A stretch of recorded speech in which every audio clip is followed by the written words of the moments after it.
Before clocks ruled time, before maps showed whole continents, before news traveled faster than a horse, there was the medieval world. It smelled of wood smoke and damp wool, of bread baking at dawn, of animals, unwashed bodies, and muddy streets. Life moved slowly, but it was never simple. For most people, the Middle Ages were not castles and knights. They were cold winters, aching hands, and prayers whispered in the dark. This is the world that ended around 1500, not in a single moment, not with one explosion, but through hundreds of small changes that quietly rewrote everyday life. Let's step inside it. Imagine a peasant household before sunrise. The room is dark, one window, no glass, just cloth or oiled parchment. Smoke from the hearth still hangs in the air from last night. Someone coughs, someone stirs the fire. A woman wraps herself in rough wool and steps onto a cold dirt floor. Her first job is simple: keep the fire alive. Without it, nothing works. No cooking, no warmth, no light. Water must be carried, animals fed, bread prepared. There are no weekends, no vacations, no pause. Life follows daylight and seasons. When the sun rises, work begins. When it sets, it ends. Every day. Most medieval people lived one bad harvest away from disaster. Breakfast might be bread soaked in weak beer. Lunch, porridge, cabbage, maybe cheese. Meat, rare, mostly on feast days. In winter, food ran low. Vegetables rotted. Grain ran out. People stretched meals with bark, roots, anything edible. Hunger shaped behavior. Children learned early not to waste crumbs. Adults learned to hide fear behind routine. Famine wasn't unusual. It was expected.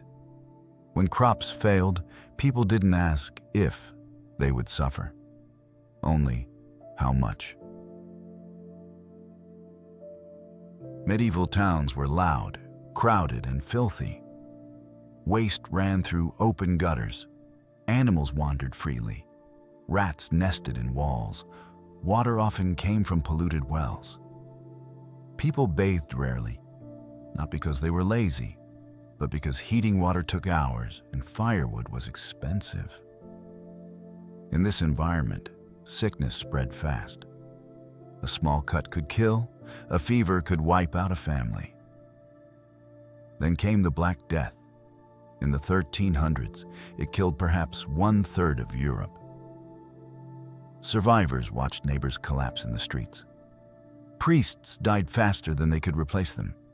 Graves filled. Fear became routine. And after that, nobody felt truly safe again. Most people worked with their bodies. Farmers plowed behind oxen. Women spun wool until fingers cracked. Children gathered wood and water. In towns, craftsmen filled workshops. Blacksmiths hammered from dawn to dusk. Weavers worked by dim window light. Shoemakers stitched until their backs burned. Everything was handmade. Everything took time. Guilds controlled trades. They set rules, protected members, trained apprentices. But they also limited change. Tradition mattered more than innovation, until it didn't. Religion shaped every part of life. Church bells marked time, saints protected villages, prayers guarded against storms and illness. Most people never read the Bible. It was in Latin. Priests explained it. Heaven and hell were real places in people's minds. So was purgatory. People paid for prayers, bought indulgences, joined prayer groups, not because they were naive, because fear was rational in a fragile world. When death could arrive any morning, faith was survival. Life was dangerous, but it wasn't lonely. Villages were tight networks. Everyone knew everyone. If your barn burned, neighbors helped rebuild. If you fell sick, someone brought soup. If you died, the whole village mourned.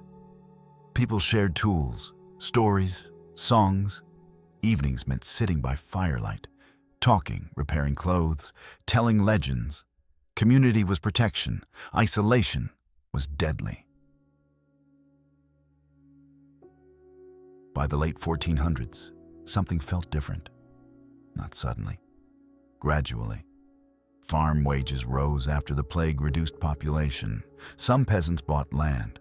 Some left villages. Cities grew. Merchants became powerful. Money mattered more than birth. A skilled trader could live better than a noble.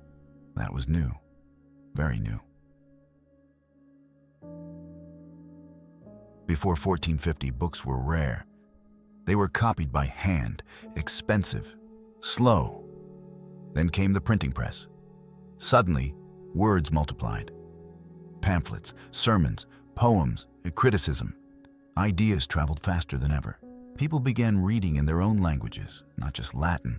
They compared opinions. They argued. They questioned. Once people learned to read for themselves, control weakened. Quietly, irreversibly. Medieval art showed thin, spiritual figures. Bodies were symbols, not realities. Around 1500, that changed. Artists studied muscles, bones, proportions. They dissected corpses. They drew what they saw. People began seeing the human body as something real. Not just sinful, not just temporary, but worthy of attention. That shift mattered.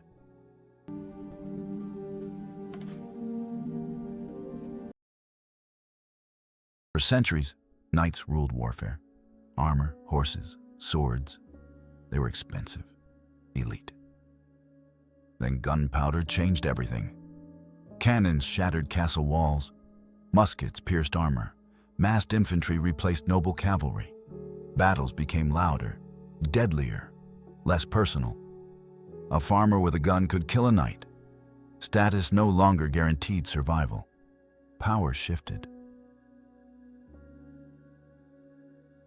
Medieval castles were fortresses, thick walls, narrow windows, designed for war. By 1500, many lost their purpose. Artillery made them useless. New buildings appeared, palaces, manor houses, residences. They emphasized comfort, light, decoration. Defense mattered less than display. Rulers no longer needed to hide. They wanted to be seen. People wanted more say in their faith. They wanted clearer answers. They wanted honesty. Church leaders, meanwhile, lived richly, sold indulgences, collected taxes. Criticism grew. Then, in 1517, Martin Luther challenged the system. His ideas spread through print. Within years, Europe split. Catholic, Protestant, wars followed. Trust collapsed. Faith became political and deeply personal. In 1492, Columbus reached the Americas. Soon after, Europeans sailed to Africa, India, Asia. Suddenly, maps changed. New foods arrived. Potatoes, tomatoes, corn, chocolate. Silver flooded Europe. Trade exploded. Empires formed. Life in a small village was now connected to oceans away. People didn't realize it yet. But the medieval world was finished. Medieval power was fragmented. Local lords, private armies, feuds. By 1500, rulers wanted control. They built bureaucracies, courts, standing armies, tax systems. Law replaced private revenge. Slowly, imperfectly, but steadily. Kings became administrators, not just warriors. That changed politics forever. For ordinary people, this wasn't called the end of the Middle Ages. It felt like confusion.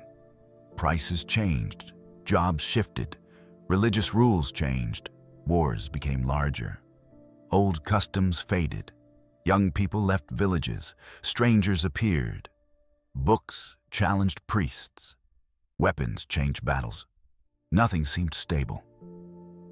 Imagine being born in 1450 and dying in 1520. You would see two different worlds, without knowing why. No single event ended the Middle Ages. But around 1500, many forces collided. Printing, gunpowder, exploration, religious reform, centralized states, scientific thinking, new economies. Together, they broke medieval structures, not with noise, with momentum. Many medieval things survived. Peasants still worked fields, churches still dominated towns. Hierarchy remained. Even slavery and serfdom lasted centuries longer in some regions. History doesn't erase itself, it layers. The Middle Ages did not fall. They faded. They dissolved into something new. They lived on in habits, buildings, prayers, and stories. In the way people greeted dawn, in how they feared winter, in how they trusted neighbors. They were not dark. They were difficult. They were human. And they shaped everything that followed. When we say the Middle Ages ended around 1500, we are not marking a date. We are marking a transformation from a world ruled by seasons and saints to a world ruled by machines and maps. And in between stood millions of ordinary people, working, believing, loving, surviving, never knowing they were standing at the edge of history.